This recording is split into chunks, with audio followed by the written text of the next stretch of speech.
Hi guys! Welcome back to another episode here in Tiger Garage. For today's video, ituturo ko sa inyo paano palitan ng bagong headlight itong Toyota Sequoia 2010. So mapapansin nyo kung bakit natin siya papalitan. Yung itong headlight na to is meron siyang naninilaw na or natunaw siya sa loob. Tapos meron din siya ditong gas-gas. So ngayon, papakita ko sa inyo, tuturo ko kung paano natin siya tanggalin para mapalitan natin ng bagong headlight. Ito. So first, kailangan natin i-prepare yung mga tools na dapat natin gamitin. So meron tayong ditong screw. Syempre bago natin tanggalin tong headlight para hindi mag-error sa head unit niya, hindi siya mag-engine check, pinaka-safe na gawin is tanggalin natin yung negative doon sa battery. Diga. Ito, tanggalin muna natin to. Syempre natanggal na natin yan. Para safe tayo lagi. Yan. Katapos niyan, simulan na natin paano tanggalin tong headlight. First, tanggalin muna natin itong mga screw. Siyempre, kung natanggal naman yung screw, dapat mag-prepare ka saan mo siya ilalagay para hindi siya mawala. Meron tayong ginawang DIY na lagayan ng mga screw. Kung meron kayong mga plastic bottles, pwede nyo hatiin siya sa gitna para gamitin, para lagyan ng mga screw. Yan, nakikita nyo, di ba? So, lagay lang natin sa isang tabi.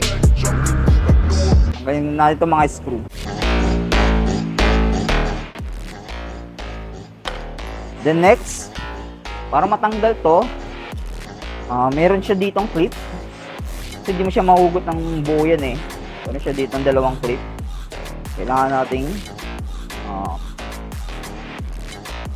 tanggalin to. Yan, nakita nyo, natanggal na yan. Ito, para matanggal tong plastic parts na to, ito sa headlight, may kita nyo maangat nyo na yan. Diba? Pero hindi mo siya matatanggal kaagad ng buo. Kaya itong part na to, tatanggalin din natin to. So, atakin nyo lang to. Nakikita nyo. Yan. Pagka-attack nyo, makikita nyo may dalawang lock siya dito. Huwag nyo siya basta-bastang ugutin ng malakas. Baka ito ay mabali. So, gumawa kayo ng paraan o mag-isip kayo kung paano nyo tanggalin tong lock na safe. Kumuha lang kayo ng flat screw. Tulak nyo lang to. Yan. Saka yung kabila.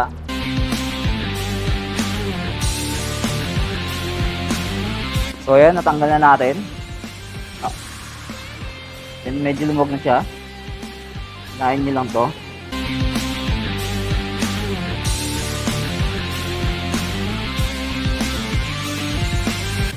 So yan na nga guys. May kita nyo may dalawang lock yan.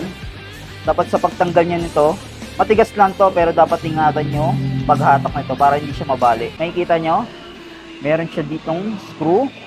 Meron din siya dito.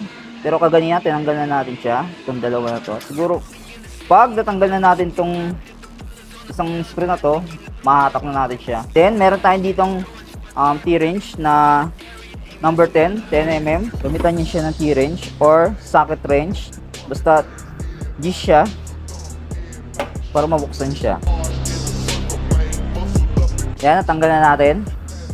Ngayon, try natin siyang tanggalin ng buo. Makikita niyo lumog na siya dito. Yan. Lumuwag na siya. Ito, angat nyo lang to. Sa itong isa.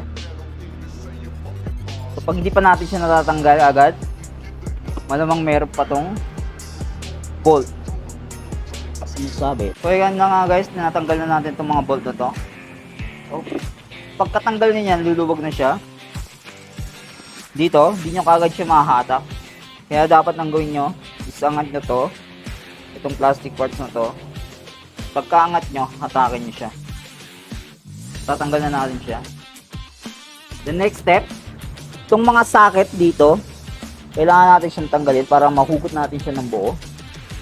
Ito, sa side na to, ikutin nyo lang ng paluwag, pakaliwa. Yan, mahubunot nyo na. Ito rin. Ikot nyo lang.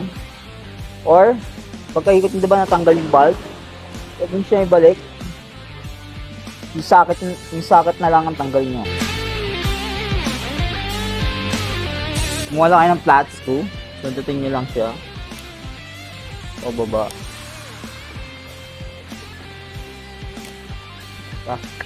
Sa tagal na nito, may naglalak na dumi sa kanya. Ayan, nakita nyo na sigira.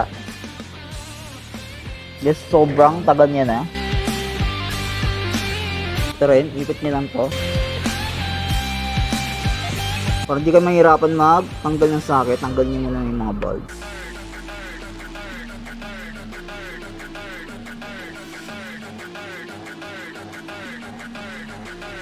So ayun na nga guys, natanggal na natin tong headlight na to.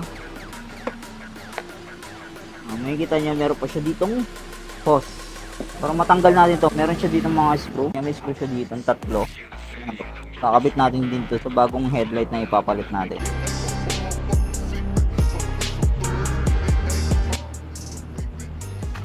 Yan.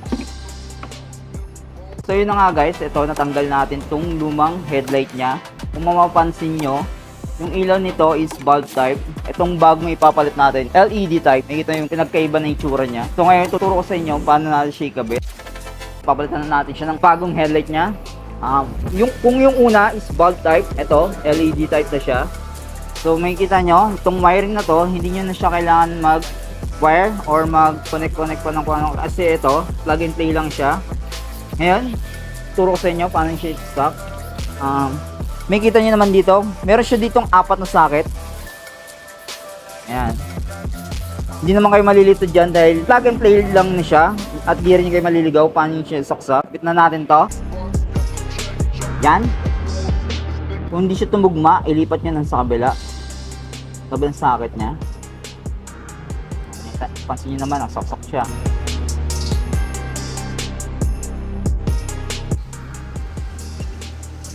Yan, kung nasaksak na natin siya, ngayon is ita-try na natin siyang pailawin kung tama ba yung connection niya. Ilapag muna natin siya dito. So, tingnan nyo, nagkaiba ng bulb type tsaka ng LED type.